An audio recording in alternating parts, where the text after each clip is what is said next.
Welcome to S UPPSC. मेरा नाम वंदना सिंह है। यूपीपीएससी 2022 के लिए जो हम मार्क बूस्टर सीरीज कर रहे हैं, तो आज हम टॉपिक पढ़ेंगे पॉवर्टी और अनएम्प्लॉयमेंट। तो इससे रिलेटेड जितने इंपॉर्टेंट फैक्ट्स हैं हम उनको डिस्कस करेंगे।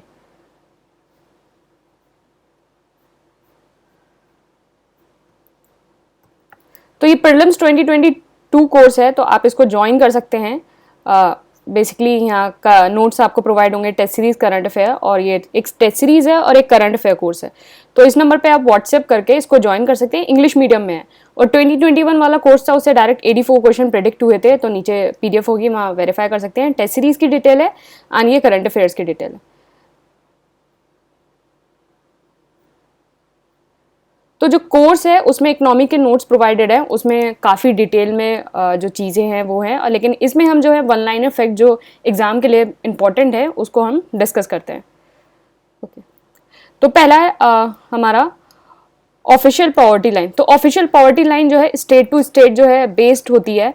तो जो स्टेट टू स्टेट जो उसमें प्राइस लेवल डिफरेंस होता है, तो उसके बेसिस पे जो है वो वेरी होती है। तो स्टेट टू स्टेट जो है वो सेम नहीं रहती है।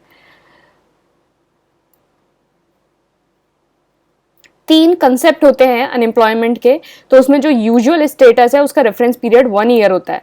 तो इसका मतलब क्या है कि number of person remain unemployment for the major part of the year. तो major part of the year के लिए जो नंबर ऑफ पर्सन है अनएम्प्लॉयड रहे।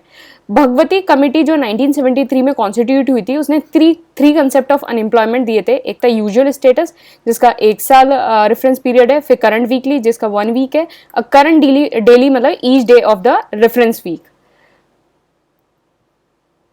मल्टी डायमेंशनल जो पॉवर्टी इंडेक्स होता है 2010 में कॉन्स्टिट्यूट हुआ था। यूएनडीपी और ओपीएचआई निकालते हैं। इसमें 3 इंडिकेटर्स होते हैं, हेल्थ, एजुकेशन और स्टैंडर्ड ऑफ लिविंग। ये 3 होते हैं। इन तीनों का 1/3 1/3 1/3 होता है, और इसके अंडर सब इंडिकेटर्स भी होते हैं।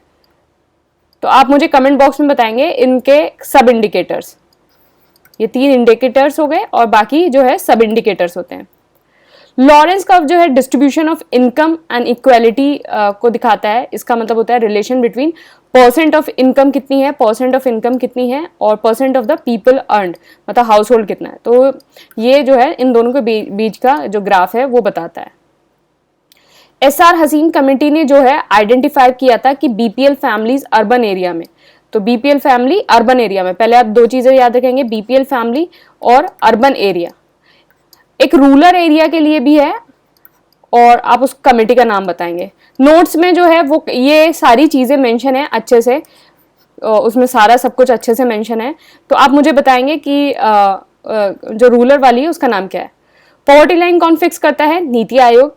डिस्गाइज अनएम्प्लॉयमेंट क्या होता है? डिस्गाइज अनएम्प्लॉयमेंट का बेसिकली मतलब ये है, जैसे आपकी कोई एक एग्रीकल्चर फील्ड है, उसमें अगर 3 लोग हैं उससे सफिशिएंटली काम हो सकता है, लेकिन उसके ऊपर जो है 6 लोग काम कर रहे हैं। तो मतलब जिस काम के लिए जितनी जरूरत है उससे ज्यादा लोग काम कर रहे हैं।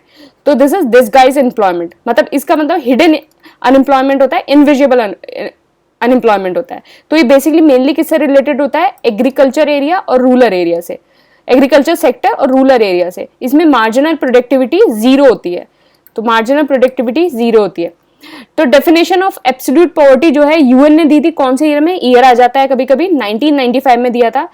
तो एब्सोल्यूट पॉवर्टी में जो है मतलब इसका मतलब है कंप्लीट पॉवर्टी जिसमें सीरियस प्रॉब्लम हो बेसिक नीड्स की, जैसे हाउस का हो, शेल्टर का हो, फूड का हो, तो ये सैनिटेशन का हो, तो इन सारी चीजों की बेसिक मतलब सीरियस प्रॉब्लम हो इन बेसिक नीड्स की, उसको बोलते हैं absolute poverty.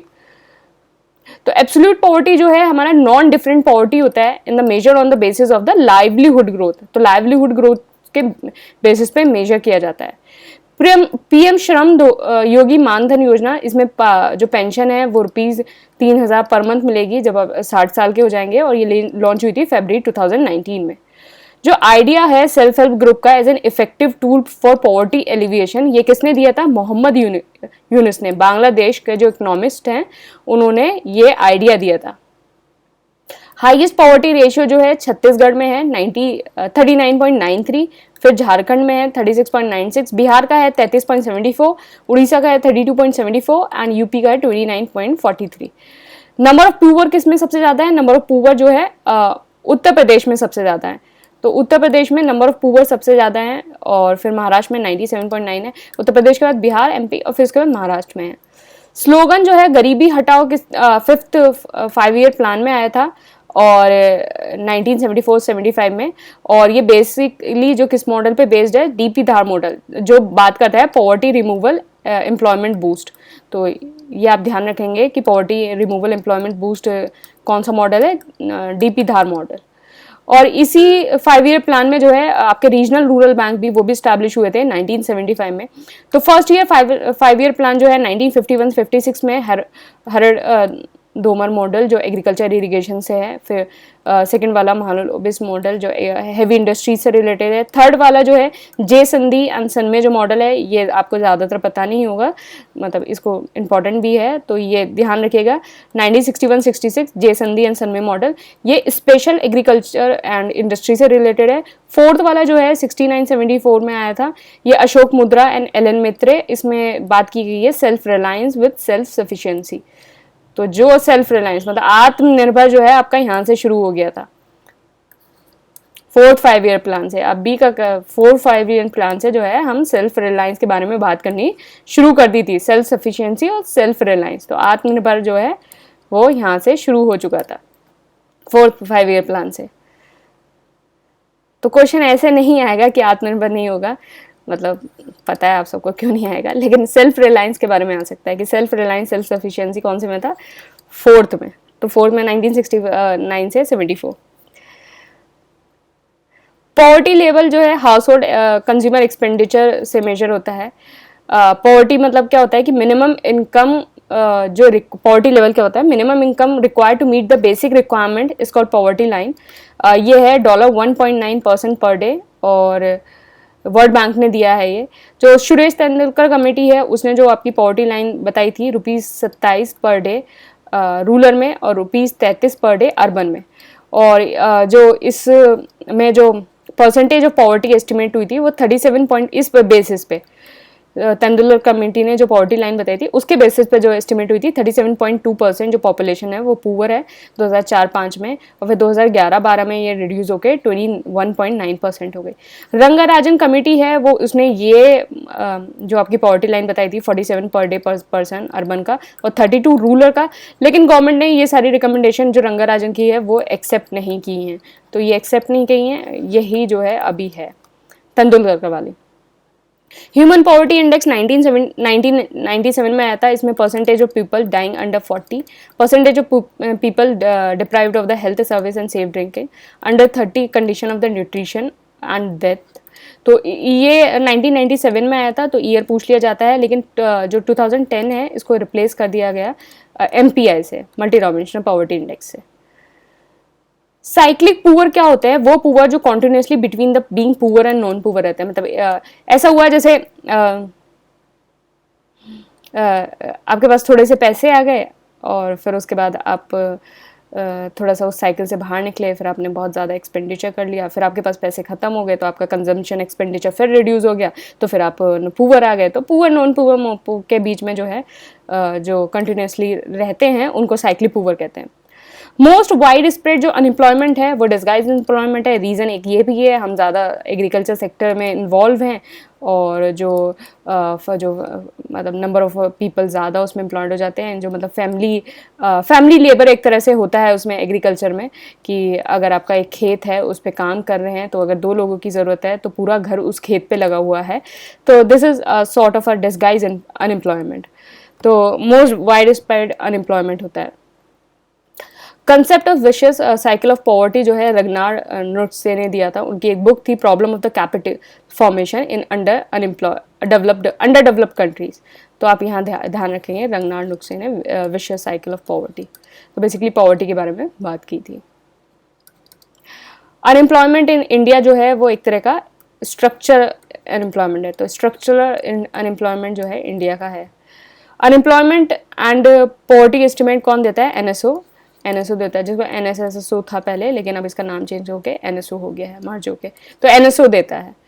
National statistical system training academy NSCTA, तो one of the most important question, तो ये ग्रेटर नोएडा के अंदर है, तो गौतम बुद्ध नगर में जो ग्रेटर नोएडा है वहाँ है।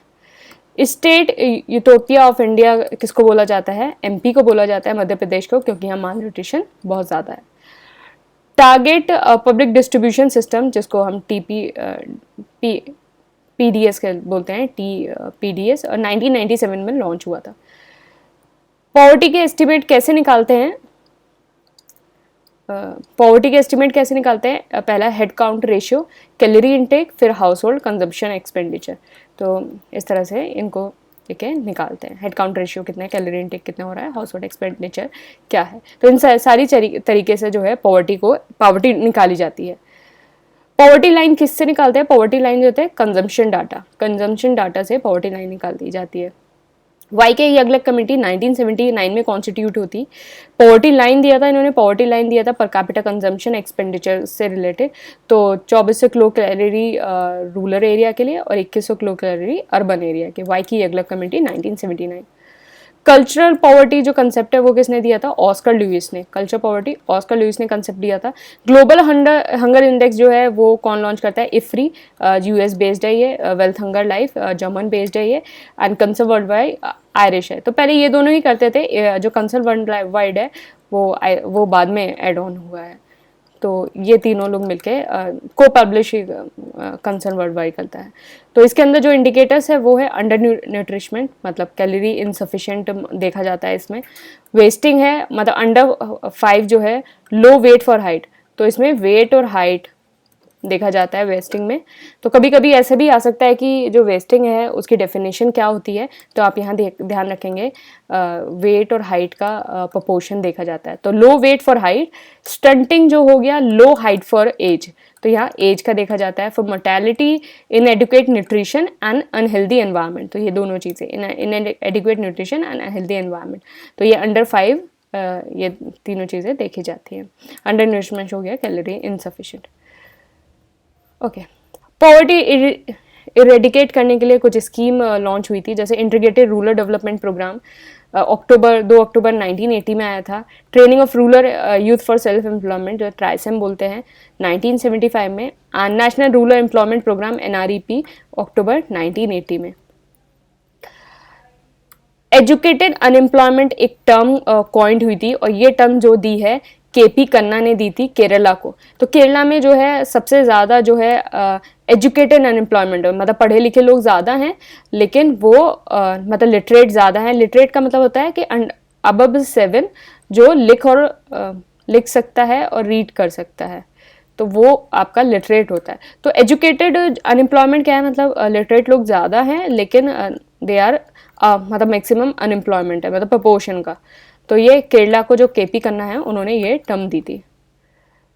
वेरी लो अनएम्प्लॉयमेंट इलास्टिसिटी किस में है? तो ये मिक्स्ड फार्मिंग में है। तो अनएम्प्लॉयमेंट इलास्टिसिटी क्या होता है कि आपका जब 1% जो आपकी इकोनॉमिक ग्रोथ है, मतलब आपकी जो 1% इकोनॉमिक ग्रोथ हो रही है, तो उससे जो है आपके एम्प्लॉयमेंट में कितना चेंज आएगा। तो अगर जैसे आप किसी और सेक्टर में अगर आप इकोनॉमिक ग्रोथ कर दो 1%, जैसे आपने मैन्युफैक्चरिंग में कर दिया, तो सर्विस में कर दिया, तो उससे जो है एम्प्लॉयमेंट में जो है एकदम ड्रास्टिक चेंज आएगा, 1% करने पे ही। लेकिन यहाँ जो है एम्प्लॉयमेंट इलास्टिसिटी जैसे मिक्स्ड फार्मिंग में हो गया, तो यहाँ जो है बहुत कम है। मतलब आप अगर 1% इकोनॉमिक ग्रोथ भी कर दोगे, लेकिन आपके उस तरीके से आपको जो है एम्प्लॉयमेंट नहीं मिलेगा। तो ये मिक्स्ड फार्मिंग में जो है वो वेरी लो है। तो ये हम कुछ हमारे पॉवर्टी एंड एम्प्लॉयमेंट से रिलेटेड जो फैक्ट थे, जो बार बार एग्जाम में रिपीट होते हैं और बहुत इंपॉर्टेंट हैं, तो ये हमने इसमें फैक्ट पढ़े हैं। लेकिन आपको अगर जैसे कंप्लीट आपको नोट्स चाहिए कि पॉवर्टी एंड एम्प्लॉयमेंट के, तो वो आपको कोर्स के साथ मिलेंगे। तो ACUPPSC कोर्स के साथ आपको मिलेंगे, हमने जो उसके साथ आपको कंप्लीट नोट्स मिलेंगे। तो एक बार आप ये यहाँ से आप डिटेल देख लीजिए। तो इफ़ यू आर इंटरेस्टेड तो you can take that course. तो ये कोर्स है, यहाँ व्हाट्सएप एंड टेलीग्राम नंबर है। तो thank you and all the best.